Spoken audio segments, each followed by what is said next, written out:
Muhammad, lalu mereka jumpa pada Rasulullah. Rasulullah kata jangan gitu, memang Musa itu special. Okey, saya tidak berkata, seingat saya tidak berkata hadis itu palsu. Saya kata mungkin kita merujuk pada Sahih Bukhari yang berbeza naskah, sebab lafaz itu sedikit berbeza. Akan tetapi kalau nak dirujuk pada konteks ajarannya tu, ya, kalau kita kata hadisnya awqal maqal disampaikan oleh Pak Khalid, memang adalah Sahih Bukhari, Kitabul Anbiya, lihat bab tentang keutamaan Nabi Musa alaihissalam. Adapun masuk hadis tu sebagaimana dalam Fathul Bari Ibnu Hajar seperti mana yang saya jelaskan sebelum itu. Kembali kepada persoalan keadilan. Daripada Piagam Madinah tu kita naik flight pergi ke destinasi keadilan sekarang ni. Saya lihat Pak Khalid bertanya, adil ke tidak manusia ini dibiarkan sebahagiannya tu masuk neraka? Apakah adil yang kita ni hanya yang menyembah Allah saja yang masuk syurga apa semua tu? Pertama sekali kita rujuk pada Al-Quran tu juga. Surah Al-Kahf ayat nombor 28. Ayat nombor 29, apabila Allah Subhanahu Wa Taala berfirman, a'udzubillahi minasyaitonirrajim, wa qulil haqqu mir rabbikum faman syaa'a falyu'min wa man syaa'a falyakfur. Maka dan katakanlah bahawa al-haq, kebenaran itu daripada Tuhan kamu, maka barang siapa yang hendak beriman, berimanlah, dan barang siapa yang hendak kafir, kafirlah. Pilihan dibuka kepada manusia. Bahkan kalau ada orang yang nak paksa semua manusia menjadi Islam, Allah SWT menegur dalam surah Yunus ayat 99, walau syaa rabbuka la amana man fil ardi kulluhum jami'a. Dan jikalau Tuhan engkau kehendaki, nescaya berimanlah seluruh yang ada di muka bumi ini semuanya. Kulluhum jami'an, kulluhum dah cukup, Allah tambah stres sekali lagi, jami'an, semua sekali. Afa anta tukrihun nasa hatta yakunu mu'minin. Apakah dengan itu engkau nak memaksa semua manusia beriman? Allah tanya kepada Rasulullah, dan Allah juga tanya kita pada umat Muhammad, bahawa kalau Allah kehendaki, Allah boleh jadikan semua manusia ni beriman kepadanya. Tapi Allah membiarkan ianya terbuka sebagaimana surah Kahfi tadi tu, ayat nombor 29. Lalu bila Allah sendiri biar terbuka, apakah kita pula yang nak paksa? Dan Allah kata kita jangan paksa, kita hanya ud'u ila sabili, jemput mereka, dakwah mereka ke arah Islam. Tapi bagaimana pula dengan mereka yang bukan Islam tu, atau yang istilah saya guna seperti saya tulis dalam majalah I dulu, belum Islam. Jangan confirm bukan Islam, mana tahu umur 80 dia orang masuk Islam.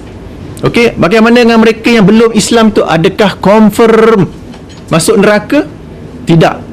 Kita boleh rujuk dalam surah Al-Isra, surah nombor 17 ayat nombor 15. Surah ayat yang sangat pendek tetapi maksud yang sangat besar, di mana Allah SWT berfirman, wa ma kunna mu'azzibina hatta nab'asa rasula. Dan tidaklah kami mengazab seseorang jua, melainkan kami mengutus, setelah kami mengutus seorang rasul kepadanya.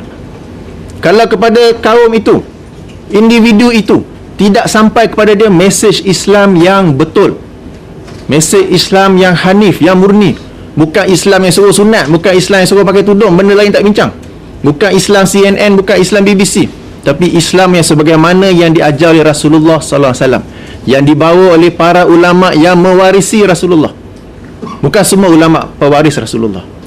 Jika mereka ni, katakan mereka ni yang hidup di pedalaman Amazon, mereka ini hidup di pedalaman kaum Maori di pedalaman New Zealand, atau mungkin juga orang asli kita di pedalaman Gunung Tahan,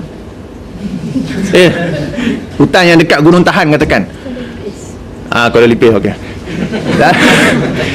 Lalu mereka ni betul-betul tak dengar Islam, maka Allah berkata kami tidak azab mereka.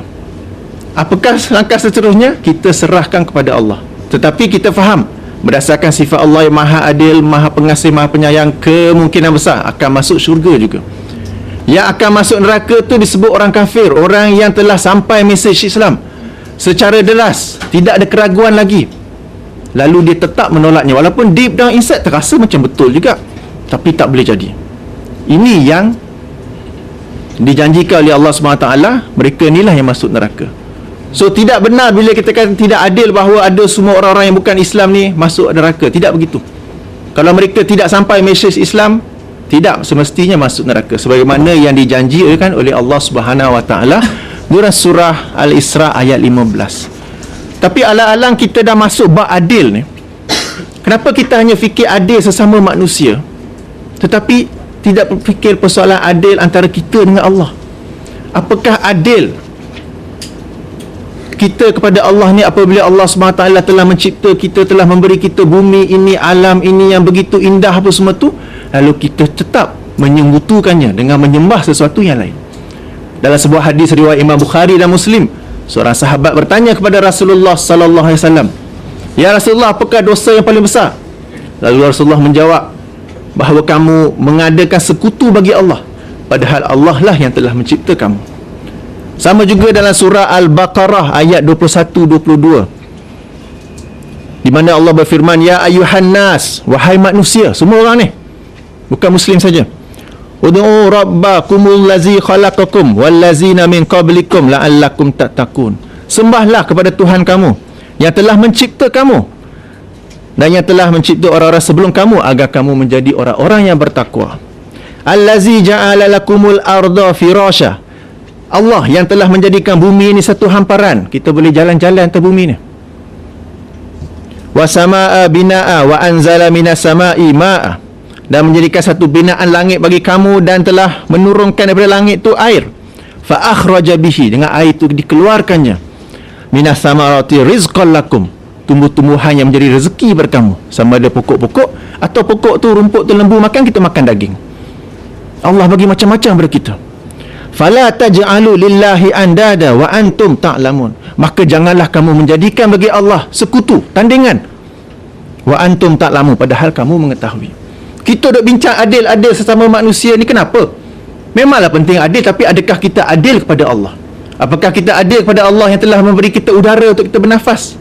Dan Allah telah meletak kita satu default program yang kita bernafas secara automatik. Ya Allah telah memberi kita bumi ni yang sangat cantik, nak banding dengan planet-planet lain, tak ada tandingannya bumi ni. Lalu apakah adil kita ni? Dalam sebarang semua ni kita tetap hendak menyembah sesuatu yang lain.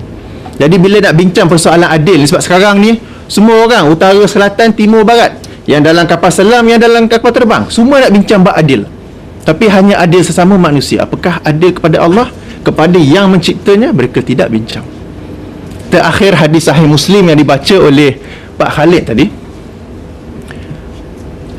apabila manusia umat Islam pada hari akhirat, Allah SWT menjelmakan dirinya, dia kata ini bukan Tuhan kami. Lalu Allah tukar jemaah lain, ini bukan Tuhan kami. Lalu Allah menukar satu jemaah yang lain, baru dia kata ini Tuhan kami. Apakah ini membawa persoalan bahawa Tuhan ni macam-macam jenis? Oh tidak. Sebab in the very first place, pada awalnya kita kena fikir, macam mana umat Islam tu boleh kata bila Allah menjelma kepada sekian-sekian, ini bukan Tuhan kami?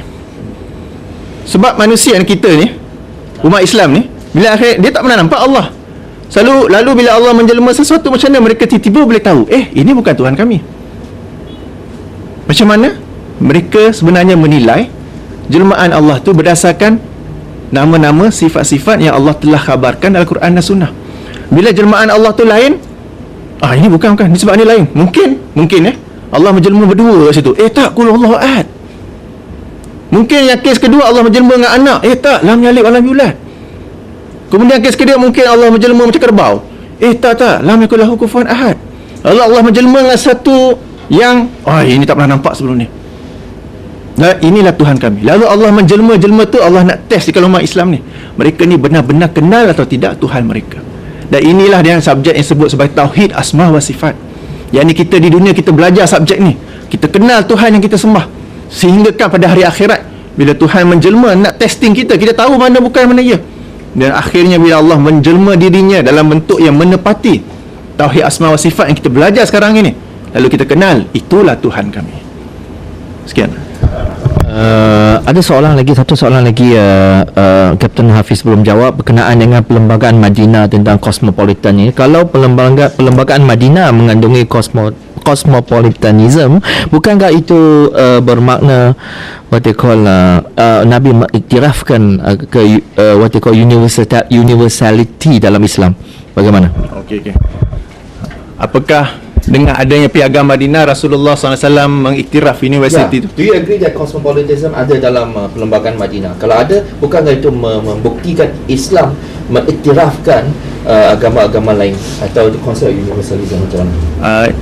terdapat perbezaan antara mengiktiraf agama atau membenarkan umat sesuatu agama mempraktikkan ajaran mereka. Sebab sekadar yang saya faham, kandungan Piagam Madinah tu ialah membenarkan kaum lain nak pergi ke biara mereka, silakan. Kalau mereka nak minum, agama mereka kata minum,